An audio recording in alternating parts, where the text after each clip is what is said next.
Et la une de l'actualité en ce mardi, c'est tout d'abord cette initiative en faveur de l'emploi des jeunes dans le Nord-Pas-de-Calais. L'Europe, l'État et la région s'unissent en effet pour combattre le chômage des moins de 24 ans. Plus d'un jeune sur 3 n'a pas de travail ici et c'est un chiffre bien au-dessus de la moyenne nationale. Alors d'ici quelques mois, plus de 100 millions d'euros vont être investis par ces 3 partenaires pour relancer les nordistes sans emploi ni formation qui ont moins de 24 ans. Le dispositif promet un suivi personnalisé avec une prise en charge, un accompagnement et en fin de compte un replacement au sein d'une formation adéquate si besoin.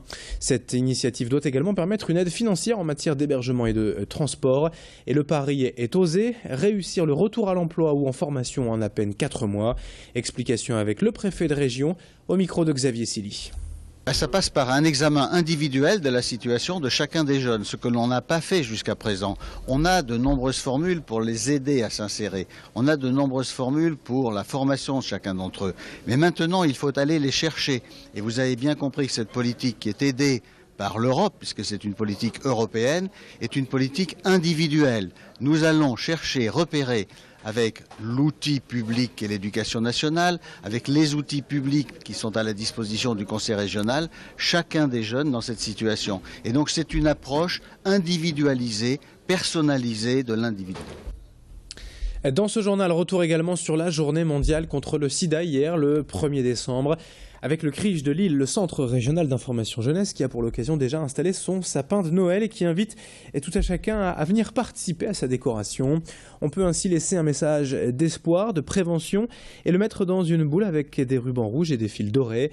En échange, on repart avec des informations concernant le sida, la prévention ou les contraceptions avec quelques préservatifs en cadeau. L'opération dure toute la semaine jusque vendredi au siège du CRIJ à Lille, rue Nicolas Leblanc. Fanny Bourdillon est allée sur place hier après-midi. On profite de ce moment pour échanger sur ces questions avec les jeunes, leur apporter de l'information aussi, parce qu'il y a pas mal d'idées reçues qu'il faut recadrer. Par exemple, on ne peut pas attraper le sida au premier rapport. Dès qu'il y a rapport, il y a risque. Donc, s'il y a risque, il faut évidemment se protéger. En bref, également ce matin, les collèges et écoles de Comines et de Verviers Sud n'accueilleront certainement aucun élève aujourd'hui. Les enseignants et parents d'élèves sont unis pour maintenir le collège Philippe de Comines au sein du réseau d'éducation prioritaire. Le rectorat a en effet annoncé que l'établissement ainsi que 10 autres dans la région quitteraient le dispositif à la rentrée prochaine. Et du coup, tout le monde se mobilise, parents et profs, espèrent un collège mort ce mardi. Et ils se rendront également au rectorat de Lille demain pour faire entendre leur voix. Nous en reparlerons. L'actualité en images également ce mardi, c'est cette opération recrutement menée hier par la BNP Paribas à Lille. La banque a installé son job truck au beau milieu de la place de la République afin d'aller directement à la rencontre des candidats lillois. À la clé, tout de même près de 400 postes à pourvoir au sein de l'entreprise et après Paris ce week-end et Lille donc hier, le camion sera à Orléans aujourd'hui. Malgré le froid hier, de nombreux candidats ont patienté pour rencontrer les responsables du recrutement. Ces derniers visiblement satisfaits d'ailleurs des profils nordistes puisque la moitié ou presque des candidats ont été retenus pour un deuxième entretien. Explication complémentaire avec la chargée de recrutement de la BNP au micro de Fanny Bourdillon.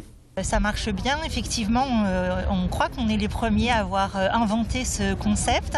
La semaine dernière, on a enregistré 200 CV par journée, dont la moitié correspondait exactement à nos critères. Donc c'est un taux qui est quasiment 8 fois supérieur à un taux que l'on rencontre sur des forums écoles. Le candidat idéal, c'est un candidat qui a déjà de l'expérience commerciale, que ça soit en banque ou en grande distribution, et qui a un niveau d'études qui va de Bac plus 2-3 à Bac plus 4-5.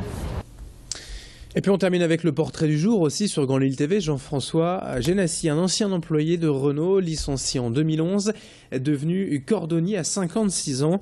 Après avoir perdu son travail, il a en fait cherché une idée de reconversion et c'est sa femme qui l'a poussé à entreprendre une formation de cordonnerie.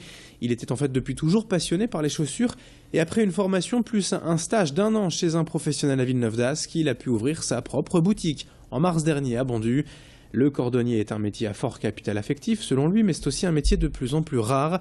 Lui ne s'est pas laissé décourager, le soutien de sa famille et de Pôle emploi ont été essentiels et il a pu réaliser son rêve, il est aujourd'hui cordonnier. Fanny Bourdillon l'a rencontré. On ne peut pas le faire sans le soutien de sa famille, ça c'est évident. Quand on a ce genre de projet, c'est une vraie rupture.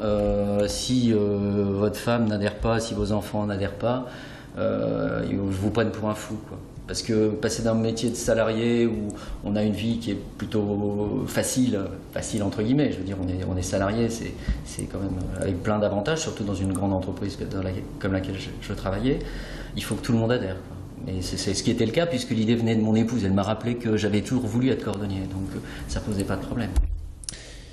Mardi 2 décembre, 7h36, tout juste en direct sur Grand Lille TV. Dans un instant, la météo et l'info trafic.